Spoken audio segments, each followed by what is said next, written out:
Just hours before he begins his first official visit to the country, US President Barack Obama has said the United States does not want to contain China. Speaking in Tokyo, Obama said he believed that a strong and prosperous China could be a source of strength for all nations. He emphasized that no one nation could meet the challenges of the 21st century on its own. While admitting that the US would deal with China with its own interests in mind, he said the two countries would gain if they met the challenges of the 21st century together. The US President arrives in Shanghai late on Sunday to begin a 4-day visit to China. James R. Lilly, the former US ambassador to China during the time of the Tiananmen Square protests, has died at the age of 81. The Washington Post said Lilly, who was born in China to an oilman father and schoolteacher mother, died in Washington from complications related to prostate cancer. Lilly had a close relationship with former President George Bush Sr., dating to the early 1970s, when Lilly headed the CIA's operations in Beijing and Bush was the chief of the US mission there.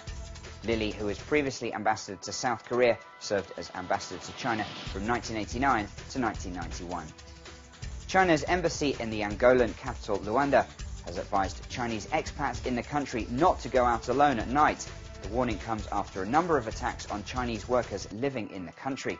The head of the Chinese Business Council says there have been a series of violent robberies of Chinese citizens, and a Chinese man was murdered in the capital, Luanda. There are tens of thousands of Chinese workers in Angola. Most are involved in Chinese-run construction and infrastructure projects funded by $5 billion worth of loans in return for oil sales. New suspicions have been raised about the apparent attempted assassination of Chen Shui-bian, the former Taiwanese leader, back in 2004. Investigators who re-examined the eve of election shooting found no blood or bullet holes in his underwear or pants. But at the time, it was claimed Mr. Chen had been shot and wounded in the lower part of his abdomen. He went on to win the election by a fraction of a percentage point, but has now been sentenced to a life in jail for corruption.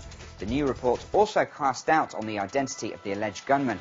It was initially reported that he had committed suicide 10 days after the apparent shooting, but new forensic evidence is inconsistent with suicide. Housing prices in central Beijing are close to breaking the psychologically important 20,000 yuan per square metre mark. That's around $270 per square foot. The latest figures from the National Bureau of Statistics show that apartments in the central area within the 4th Ring Road now sell for 19,750 yuan per square metre.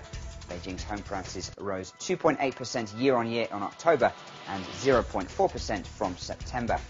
Combined commercial housing projects investment in the city soared by over 50% year-on-year over the past 10 months to almost $30 billion in October.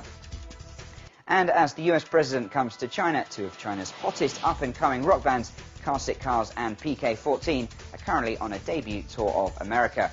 The two headlines, along with several other lesser-known Chinese rock outfits, hope to showcase China's latest export, rock and roll.